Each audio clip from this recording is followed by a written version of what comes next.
La parole est à David. Situation de l'entreprise célanaise Pardis sur le bassin de Lac. Dans ce dossier, entreprise dont la fermeture a été annoncée hier, dans ce dossier, il y a toutes les tares, toutes les insuffisances de notre système économique et de votre politique. Une entreprise qui dégage des profits conséquents, 20%, et dont l'actionnaire annonce la fermeture parce que 2 trimestres sont déficitaires. 350 salariés qui sont jetés et à qui l'on dit que l'usine fermera dans 3 mois minimum et 7 mois maximum, à condition que la paix sociale soit garantie. Un produit, l'acide acétique, indispensable au secteur automobile, au textile, au bâtiment, fabriqué en Europe dans cette seule usine béarnaise et qui serait demain importé des usines hors communauté du même groupe célanaise, sans que l'État ne saisisse la Commission européenne et que celle-ci n'exprime la moindre réserve. Des collectivités locales qui ont proposé un plan maintenant l'activité, sans que l'État ne participe à ce tour de table et alors qu'on nous dit que les instruments d'intervention existent. Monsieur le ministre, 350 salariés qui ne fréquentent pas le Fouquet's et qui se lèvent tôt sont concernés par cette fermeture. Sans compter les 200 salariés de Yara et d'Air Liquide qui forment avec Célanaise un complexe chimique interdépendant. 550 salariés en direct.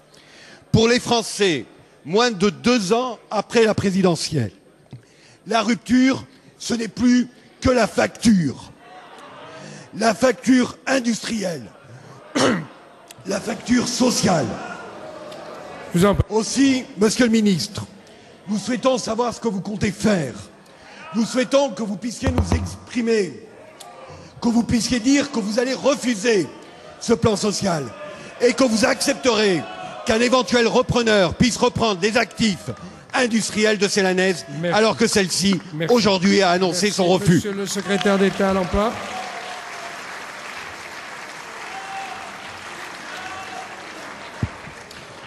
Monsieur le Président, Mesdames et Messieurs les députés, Monsieur le député Habib, en reprenant la voix, je vais essayer de répondre au sujet important que vous soulevez, qui est celui de la situation de l'entreprise de chimie américaine Célanaise, et notamment de l'avenir de ces 350 personnes dont vous vous préoccupez avec raison.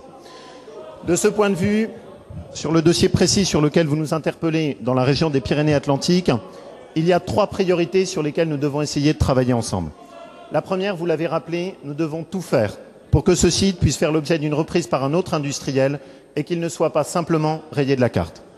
La deuxième chose, et vous avez avec justesse attiré l'attention là-dessus, cette entreprise produit de l'acide acétique, qui est indispensable pour un grand nombre d'industries localement et donc dont dépend toute une partie des emplois.